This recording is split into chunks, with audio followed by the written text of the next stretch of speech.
श्री स्वामी जी महाराज गौ सेवा समिति की टीम ने गौशाला विकास और भूमि आवंटन पर चर्चा की। गौशाला टीम ने सीएम भजनलाल शर्मा को अनुदान बढ़ाने पर धन्यवाद दिया और आत्मनिर्भरता की मांग की। श्री स्वामी जी महाराज गौ सेवा समिति के अध्यक्ष मेघदास जी वैष्णव, सचिव बाबूलाल प्रजापत, व्यवस्थापक मनोहर सिंह राठौड़, सदस्य दिलीप सिंह राठौड़ और ग्रामीणों ने गौशाला से जुड़ी समस्याओं पर चर्चा की। गौशाला टीम ने पानी की समस्या, भूमि आवंटन और गौचर भूमि से अतिक्रमण हटाने की मांग की। समिति ने मुख्यमंत्री भजनलाल शर्मा को गौशाला के लिए 15% अनुदान बढ़ाने का धन्यवाद दिया। साथ ही उन्होंने अनुरोध किया कि भाजपा सरकार कांग्रेस सरकार के 9 महीने के अनुदान को बढ़ाकर 12 महीने का करे, ताकि गौशालाओं को किसी समस्या का सामना न करना पड़े। गौशाला समिति ने सरकार से मांग की है कि गौशालाओं को आत्मनिर्भर बनाने के लिए विशेष योजनाएं लाई जाएं। वहीं न्यूज 21 के वरिष्ठ संवाददाता सुनील खींची ने गौशाला टीम से विकास कार्यों को लेकर विशेष चर्चा की। नमस्कार, आप देख रहे हैं न्यूज 21 और मैं आपके साथ सुनील खिची। दोस्तों, लगातार गौशालाओं के मुद्दे उठ रहे हैं, मांग भी हो रही है कि किस प्रकार मुद्दे मसले हैं, किस प्रकार गौशालाओं में समस्याएं आ रही है।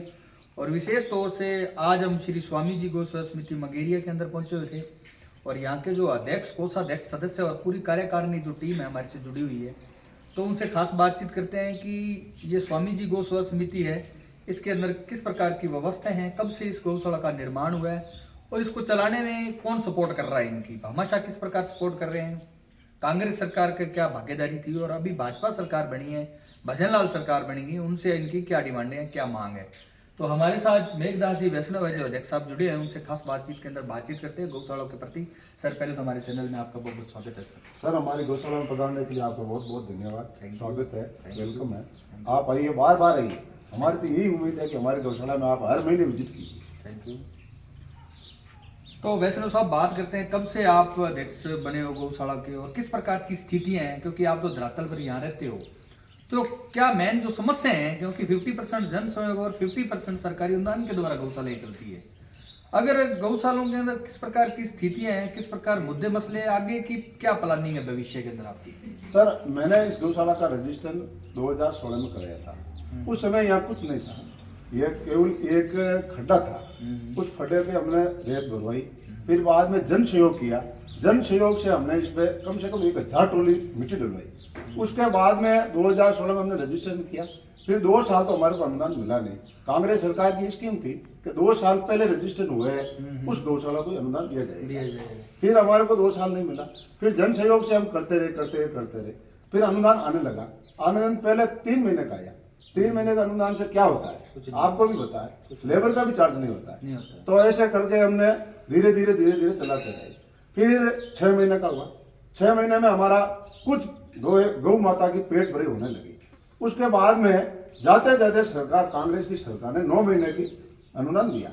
उसके बाद में भजनलाल जी की सरकार आ गई। भजनलाल जी ने अभी 25-50 किया, छोटे बच्चे को 25 और बड़ी गाय को 50 हो। 3 साल से बड़े को 50। हाँ, 3 साल से बड़े को 50। उसमें लगता है गौ माता की वो मिनरल तो मिलेगा नहीं, उसमें बंटा तो हम दे सकते नहीं है, चारा खिला सकते हैं, और चारे से तो गौ माता की सेवा तो होती नहीं है। फिर हमारे क्या पेट भर सकते हो, पेट भर सकते हैं, जो पौष्टिक आहार वगैरह वो नहीं डाल सकते। हाँ, पौष्टिक आहार नहीं डाल सकते हैं। फिर क्या हुआ, हम धीरे धीरे इसका रजिस्ट्रेशन किया। रजिस्ट्रेशन के बाद में जमीन चाहिए, तो हमारे पास जमीन नहीं थी तो दिलीप सिंह जी ने 1 बीघा जमीन गौ माता के लिए दान की। उस दान से हमारी रजिस्ट्रेशन हो गया। रजिस्ट्रेशन के बाद में अब हमने लीज पे हमने जमीन रखी है। ये वहाँ गौशाला का कुछ भामाशाह भी है। फिर क्या, ये छोटे गांव है, छोटे गांव में कृषि के अलावा कोई दूसरी कमी है नहीं, तो फिर अनुदान भी वैसे ही आता है धीरे धीरे। तो हम क्या है, हमारे पहली समस्या तो यह है, गायें चराने के लिए हम कहाँ ले जाए, वो जगह नहीं है, जमीन नहीं है। फिर गौचर की जमीन है तो उसमें बहुत बड़ा अतिक्रमण है, तो अतिक्रमण है तो गायें ले जाने की जगह नहीं है। चौमासे में बरसात की सीजन आती है, उस समय हमारा बुरा हाल रहता है, क्योंकि जगह कम है। कम जगह के लिए गायें ज्यादा, तो ज्यादा गाय होगी तो कादा होगा। तो फिर हम कोशिश कर रहे हैं उनको मिटाने के लिए, कभी छपरे डाल रहे हैं, कभी कहीं बाहर ले जाने की कोशिश कर रहे हैं। तो ये हमारी सरकार से पूर्ण मांग है, जहाँ भी गोचर की जमीन है आप कृपया करके उस जमीन को गौ माता के लिए सुपुर्द करें, तो गौशाला के लिए आसानी होगी। MLA MP की जो योजना है सरकार, हाँ, सब MLA MP की लिए योजना है सर वो तो जमीन गौशाला के नाम नहीं होगी तो वो देते नहीं है, नहीं देते नहीं देते हैं तो हम कुछ लागे कहाँ से लाएंगे। हाँ, सुना। और भामाशाह तो बहुत बड़ा ये गांव में है नहीं, क्योंकि ये गांव किसानी गांव है, मजदूर गांव है, इसमें कोई नौकरी पेशा वाला बिल्कुल कम है। ऐसी हमारी योजना है। एकदास जी बात करते हैं कि आजकल गौशालाओं के नाम पर धांधलियां बहुत हो रही है, भ्रष्टाचार और राजनीति बहुत होती है, तो क्योंकि क्या कहना चाहोगे न्यूज़ 21 चैनल के माध्यम से कि सिर्फ एक गौशाला ये एक धार्मिक स्थल है, यहाँ पे है जो राजनीति नहीं होनी चाहिए। ये गौशाला हमारे सनातन धर्म में गौ माता है, हिंदू धर्म की माता है ये गौ माता। इसमें जो धांधली करता है तो उसका तो लेखा जोखा भगवान करेगा, हमारे पास तो कुछ है नहीं। सरकार से तो यही उम्मीद करते हैं कि ज़्यादा से ज़्यादा हो, जना अनुदान बढ़े, गौ माता की सेवा में हमारे को मौका दे। हम पूरा प्रयास करते हैं और गांव वाले को लगाते हैं कि आप गौशाला में आइए, गौशाला का विजिट किए, गौशाला आप रोज ने आओ, सुबह आओ, शाम आओ, गौ माता की सेवा होती है या नहीं होती है, आप आइए। हमारे साथ दिलीप सिंह जी राठौड़ हैं, जो यहाँ जो श्री स्वामी जी गौसेवा समिति के सदस्य हैं और कार्यकारिणी। और विशेष तौर से मैं दर्शकों को बताना चाहूंगा कि दिलीप सिंह जी राठौड़ है, इन्होंने इस गौशाला का जो 1 बीघा भूमि दान की थी, है ना सर? हाँ सर जी। पहले तो आपका बहुत बहुत धन्यवाद, हमारे चैनल पे स्वागत है। नमस्कार जी।